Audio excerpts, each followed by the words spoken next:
Hi,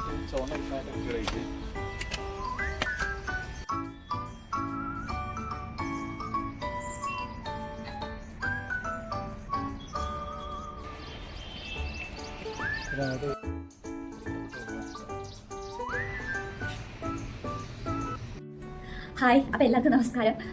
ഞങ്ങൾ പോയത് പകുതി വഴിയിൽ നിർത്തി വെച്ച് പോകുന്നതാണ്. കാരണം ആ ഒരു വീഡിയോ സ്റ്റോപ്പ് ആവുന്ന അവിടെ വരെ ഞാൻ കയറിയിട്ടുള്ളൂ. അതെന്ന് പറയുന്നത് തന്നെ ഒരു സ്റ്റെപ്പൊക്കെ കയറിയപ്പോഴത്തേക്കും ഞാൻ ആകെ ടയേർഡ് ആയിട്ടുണ്ട്. ഇനി കാലിൽ മസിൽ കയറി, പ്രഷർ കുറഞ്ഞ്, വോമിറ്റിംഗ് വന്ന്, തല കറങ്ങി, എന്തൊക്കെയോ പ്രശ്നമായിരുന്നു. എനിക്ക് എന്താ പോയിട്ട് എനിക്ക് ഭയങ്കര ഒരു സങ്കടം പോലെ. കാരണം എനിക്കത് ഫുള്ള് കയറാൻ പറ്റിയില്ലല്ലോ. അതിൻ്റെ ടോപ്പിൽ ഒരു ശിവക്ഷേത്രമാണ്. അപ്പോൾ ഞാൻ അത് കയറണം എന്ന് വിചാരിച്ച് പോയതാണ്. ഫുള്ള് കയറണം, പക്ഷേ എനിക്ക് കയറാൻ പറ്റില്ല. അപ്പോൾ എനിക്ക് മനസ്സിലായി എൻ്റെ ആരോഗ്യം അത്രയും മോശമാണെന്നുള്ളത്. പിന്നെ തൊട്ട് എക്സസൈസ് ഒക്കെ സ്റ്റാർട്ട് ചെയ്യണം. അതൊരു വഴിയുള്ളൂ. ഓക്കെ, അപ്പം നമ്മളത് സ്റ്റോപ്പ് ചെയ്ത് ഇനി നമ്മൾ പോകുന്നത് പിമ്പരി മാർക്കറ്റിലേക്കാണ്. പിമ്പരി മാർക്കറ്റ് എന്ന് പറയുന്നത് അതൊരു ഞാൻ എന്താ പറയുക, ഇവിടെ വന്നപ്പോൾ എനിക്ക് എന്തോ ഒരു ഭയങ്കര ഒരു അത്ഭുതമായിരുന്നു അവിടെ പോയപ്പോൾ. സത്യം, അവിടെ എന്ന് വെച്ച് കഴിഞ്ഞാൽ നമ്മൾ എസ് എം സ്ട്രീറ്റിലൊക്കെ പോകുന്നത് പോലെ തന്നെ അതിൻ്റെ ഒരു 2 ഇരട്ടി 3 ഇരട്ടി വലിപ്പം ഉണ്ടാവും. ആ ഒരു ഡ്രസ്സിൻ്റെ അങ്ങനത്തെ സംഭവങ്ങളൊക്കെ ഉള്ള ഒരു ഏരിയ. അതുപോലെ തന്നെ നമുക്ക് ബീഫ് മാർക്കറ്റ് ഉണ്ട്, അതും വലിയ മാർക്കറ്റാണ്. പിന്നെന്താണ്, പച്ചക്കറി, ഫ്രൂട്ട്സ്, ഇതിനൊക്കെ അത്രയും വലിയ ഏരിയയിലാണ് അതൊരു മാർക്കറ്റ് ഉള്ളത്. ഞാൻ അവിടെ പോയപ്പോൾ എനിക്ക് ഭയങ്കര ഒരു എന്താ പറയുക, ഞാൻ ഭയങ്കര എവിടെ ലോകത്തെത്തിയ മതിയായിരുന്നു. അപ്പോൾ ഞാൻ മുന്നേ പ്രാവശ്യം പോയിട്ടുണ്ട്. ഞാൻ അപ്പോഴൊന്നും ഞാൻ വീഡിയോ അങ്ങനെ എടുത്തിട്ടില്ല. അപ്പോൾ ഇനി പോകുമ്പോൾ ഞാൻ ആ ഒരു മാർക്കറ്റിൻ്റെ വീഡിയോ ഞാൻ എടുത്തിട്ട് അപ്ലോഡ് ചെയ്യുന്നുണ്ട്. എന്തായാലും ഇന്ന് ഞങ്ങൾ ഇനി പിമ്പരി മാർക്കറ്റിലേക്കാണ് പോകുന്നത്. കാരണം ഞങ്ങൾ ഈ വീക്കെൻഡിലാണ് ഞങ്ങൾ കൂടുതലായിട്ടും ഞങ്ങൾ ഇങ്ങനെ പച്ചക്കറികൾ വാങ്ങാൻ പോകാറ്. അപ്പോൾ ഒരു 2 വീക്ക് കൂടുമ്പോഴാണ് ഞങ്ങൾ പച്ചക്കറി, ഫ്രൂട്ട്സ് നിങ്ങൾ ഇടയ്ക്ക് കഴിഞ്ഞതിനനുസരിച്ച് വാങ്ങും. അതിന് ഒരുപാട് വാങ്ങി വെക്കില്ല. പക്ഷേ പച്ചക്കറി ഞങ്ങൾ 2 വീക്ക് കൂടുമ്പോഴാണ് കൂടുതലായിട്ട് പച്ചക്കറി വാങ്ങാറ്. അപ്പം അങ്ങനെ വാങ്ങുന്നതിന്റെ ലാഭം എന്താണെന്ന് വെച്ചാൽ ഞങ്ങൾ ഇടയ്ക്കിടയ്ക്ക് അങ്ങനെ പച്ചക്കറി വാങ്ങില്ല. ഞങ്ങൾ ഫസ്റ്റ് ആദ്യം ഞങ്ങൾ അങ്ങനെ വാങ്ങല് തീരുമ്പോൾ ഓരോ സാധനം വാങ്ങും. പക്ഷേ അത് ഭയങ്കര നഷ്ടമായിട്ടാണ് എനിക്ക് തോന്നിയത്. ഇവിടെ എന്ന് വെച്ച് കഴിഞ്ഞാൽ പച്ചക്കറി നമ്മളവിടെ പിമ്പരി പോയിട്ട് എടുക്കും. നമുക്ക് ഒന്ന് ഹോൾസെയിൽ റേറ്റിനാണ് നമുക്ക് പച്ചക്കറി കിട്ടുന്നത്. പിന്നെ അതുപോലെ തന്നെ നല്ല ഫ്രഷ് പച്ചക്കറി ആയിരിക്കും. പിന്നെ നമുക്ക് എനിക്ക് തോന്നിയത് നമുക്ക് പൈസയും ലാഭിക്കാം. കാരണം 2 ആഴ്ചത്തേക്കുള്ള പച്ചക്കറി നമ്മൾ വാങ്ങി സെറ്റാക്കി വെച്ച് കഴിഞ്ഞാൽ അത് നമുക്ക് കറക്റ്റ് വൃത്തിക്ക് ഉപയോഗിക്കാം. 2 ആഴ്ച നന്നായിട്ട് ഉപയോഗിച്ച് കഴിഞ്ഞാൽ പിന്നെ അത് കഴിഞ്ഞ് ഞങ്ങൾ 2 ആഴ്ചത്തേക്ക് അങ്ങനെ തന്നെയാണ് വാങ്ങുന്നത്. ഇത് ഇടയ്ക്കിടയ്ക്ക് വാങ്ങും. നമ്മൾ ഒന്നെങ്കിൽ നമ്മൾ ബ്ലിങ്കിറ്റിനായിട്ട് സാധനം വാങ്ങും. അപ്പോൾ ബ്ലിങ്കിറ്റിന് വാങ്ങുമ്പോൾ എന്താണെന്ന് വെച്ച് കഴിഞ്ഞാൽ ഒരു സാധനമായിട്ട് വാങ്ങുമ്പോൾ നമ്മൾ വിചാരിക്കും 2 സാധനം കൂടി എക്സ്ട്രാ വാങ്ങി കഴിഞ്ഞാൽ നമുക്ക് എന്താ പറയുക, നമ്മളിങ്ങനെ ഡെലിവറി ചാർജ് പറഞ്ഞിട്ട് നമ്മൾ 2-3 സാധനം കൂടി എക്സ്ട്രാ വാങ്ങിക്കും. അങ്ങനെ വാങ്ങിക്കുമ്പോൾ നമുക്ക് എക്സ്ട്രാ ഒരുപാട് പൈസ വെറുതെ പോകുന്നുണ്ട്. ഇങ്ങനെ ആക്കുമ്പോൾ നമുക്കൊരു കുറച്ച് ഞങ്ങളൊരു ലൈഫ് സ്റ്റൈൽ നിങ്ങൾക്ക് ഇതാണ് കുറച്ചുകൂടി ഈസി ആയിട്ട് തോന്നിയത്. ഇന്ന് ഇപ്പം ഞങ്ങൾ പോകണം. നമ്മൾ ഒന്ന് തലകറക്കം ഒന്ന് സെറ്റായിട്ട് റെഡി ആയിട്ടിരിക്കുകയാണ്. അപ്പോൾ ഇനി നമ്മൾ പിമ്പരി പോയി വന്നിട്ട് വേണം നമുക്ക് ഇന്ന് ബിരിയാണി ഉണ്ടാക്കാൻ വേണ്ടിയിട്ട്. അപ്പം നല്ല അടിപൊളി ബിരിയാണി ഉണ്ടാക്കുന്നുണ്ട്. ഓക്കെ, അപ്പോൾ ഇന്ന് ചിക്കനും മീനും പച്ചക്കറിയും എല്ലാം വാങ്ങണം. എല്ലാം വാങ്ങി ഇപ്പോൾ ഇന്ന് കുറച്ചൊരു പരിപാടി ഉണ്ട്. നമ്മൾ ഫ്രിഡ്ജ് ഒന്ന് ക്ലീൻ ചെയ്യണം, പിന്നെ ബിരിയാണി ഉണ്ടാക്കണം. ഓക്കെ, അപ്പോൾ അങ്ങനത്തെ കുറച്ച് പരിപാടികളൊക്കെ ഉണ്ട്. അപ്പോൾ നമുക്ക് ഇനി പിമ്പരി മാർക്കറ്റിൽ ഞാൻ അവിടെ നിന്ന് ഒരുപാട് വീഡിയോസ് എടുക്കാൻ പറ്റില്ല. കാരണം നമ്മൾ അവിടെ നല്ല ക്രൗഡ് ഉണ്ടാവും. അപ്പോൾ എല്ലാവർക്കും നമ്മളിങ്ങനെ വീഡിയോ എടുത്ത് നടക്കുമ്പോൾ അത് ഇഷ്ടപ്പെട്ടോന്നില്ല. അപ്പം അതൊരു പ്രശ്നമാണ്. പക്ഷേ എന്നാലും ഞാൻ മാക്സിമം ഞങ്ങൾ വന്ന വീഡിയോ ഞാൻ എടുക്കാൻ നോക്കണം. ഓക്കെ, അത് നമ്മൾ പറഞ്ഞിട്ട് കാര്യമില്ല. ഓരോരുത്തർക്കും ഓരോ ഇഷ്ടങ്ങളാണല്ലോ. നമ്മൾ വീഡിയോ എടുക്കുമ്പോൾ വേറെ ആൾക്ക് ബുദ്ധിമുട്ടാവാന്ന് പറയുമ്പോൾ അതൊരു പ്രശ്നം തന്നെയാണ്. അതുകൊണ്ട് നമ്മൾ വീഡിയോ മാക്സിമം എടുക്കാൻ നോക്കാം. പക്ഷേ എങ്കിലും അത്രത്തോളം കിട്ടണം എനിക്കറിയില്ല. അപ്പോൾ നമുക്ക് ഇനി അവിടെ വെച്ചിട്ട് കാണാം. ഓക്കെ,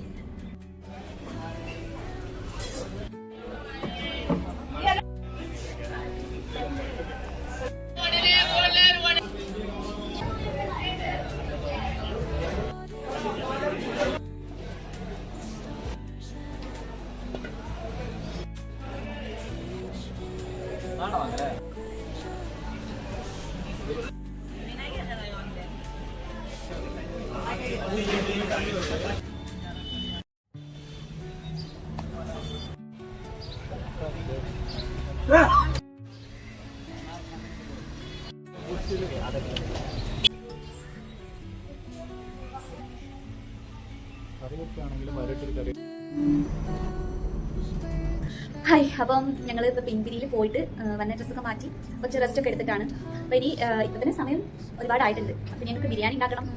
പിന്നെ അതുപോലെ കുറച്ച് ക്ലീനിങ് ഉണ്ട്, ക്ലോത്തൊക്കെ ഒന്ന് വാഷ് ചെയ്യാനുണ്ട്, ഫ്രിഡ്ജ് നന്നാക്കാനുണ്ട്, പിന്നെ അല്ലാതെ കുറച്ച് ക്ലീൻ പരിപാടികൾ, അങ്ങനെ ഒരുപാട് പരിപാടികളുണ്ട്.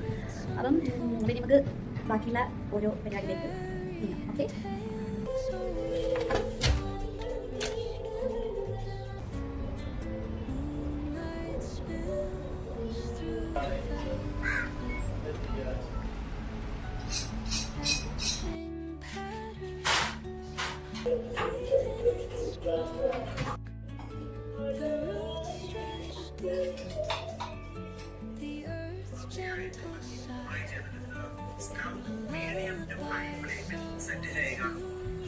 സവോള ഇതുപോലെ ഗോൾഡൻ ബ്രൗൺ കളറായി കഴിയുമ്പോൾ തീ ഓഫ് ചെയ്ത ശേഷം എണ്ണയിൽ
ഹായ്, അപ്പം ബിരിയാണി എന്ന് കഴിച്ച അടിപൊളിയായി സെറ്റ് ആയിരുന്നു ബിരിയാണി. ഞാൻ ഉണ്ടാക്കിയതുകൊണ്ട് പറയില്ല, നല്ല ബിരിയാണി ആയിരുന്നു.